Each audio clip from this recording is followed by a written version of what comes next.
I'm going to show you how to make a simple face mask. N95 face masks are by far the best, but they need to be for hospital workers. Washing your hands, of course, is great. Great advice. Staying 6 feet apart is great advice, but sometimes you can't stay 6 feet apart.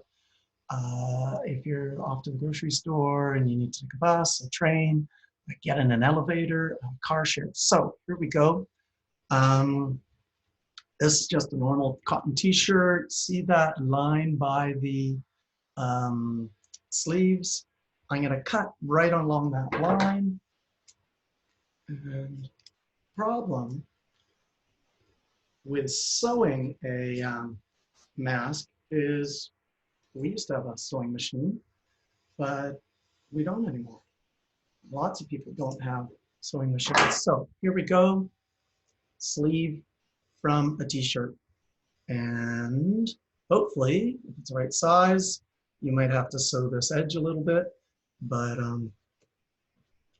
there you go. Now, people are gonna say, but it's not enough protection. Well, here's what the next thing you can do.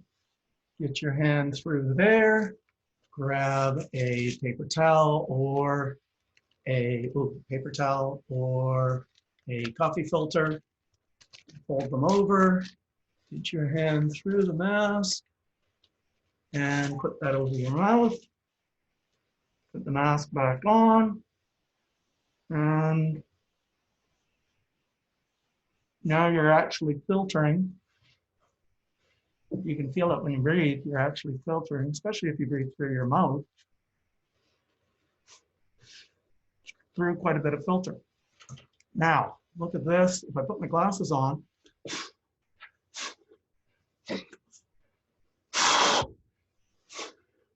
it's not even fogging up the glasses a lot, but you know, if it slips down, oh, it's working too good.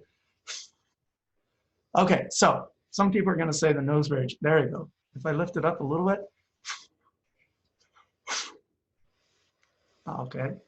Anyway, people are going to say the nose bridge isn't good enough, which on this one, strangely, is actually quite good. So the next step is a paper clip. See how it's been stretched and it's been looped, and then some string. The string just has to be long enough to get around your neck. So what I'm going to do is I'm going to fold this over, I can do it neatly, and make a nose bridge. Okay. Now on this one, I got a little bit of tape left over, so you could actually attach that. I would do it off my face, attach that to the mask. Personally, I haven't been doing that. Let's try. So I got my mask there, got this on the back, I attach that, and I bend it down. Now I have a nose piece. It's tight on my chin. That's not too bad. My paper towel's fallen over. This you can tie at the back. After several attempts, you can probably get it nice and tight. Now what I like about this mask situation, my paper towel's falling out. By the way, you can use other types of filters. Distancing. See that gap in my mouth? You want to get some distance there, so maybe some felt in there or some other material might be a better filter. Okay, so what I like about this mask is that I'm only going to be within 6 feet of some people briefly. Normally I can keep my social distancing. So this mask, you could actually just hide under your clothing. And when you get near a social situation that you can't stay 6 feet away, put the mask on, deal with your situation, whether it's a bus ride or an elevator ride, and then take it off, okay? Say you don't want to cut a t-shirt.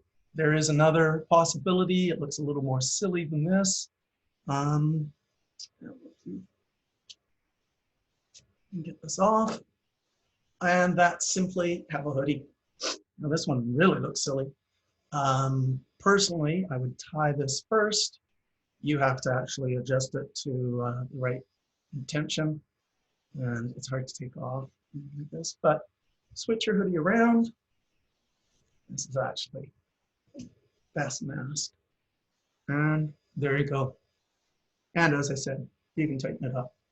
So this is only for those times when you can't be 6 feet away from other people. And a reminder, these are not as good as N95 masks, but hospital workers need those N95 masks. This is washable. Supposedly the virus has a lipid layer, which means it can be dealt with soap. So these are maybe some kind of thing that lots of people who aren't in hospitals could actually wear. Western society just has to get used to the idea of masks. Have a good day.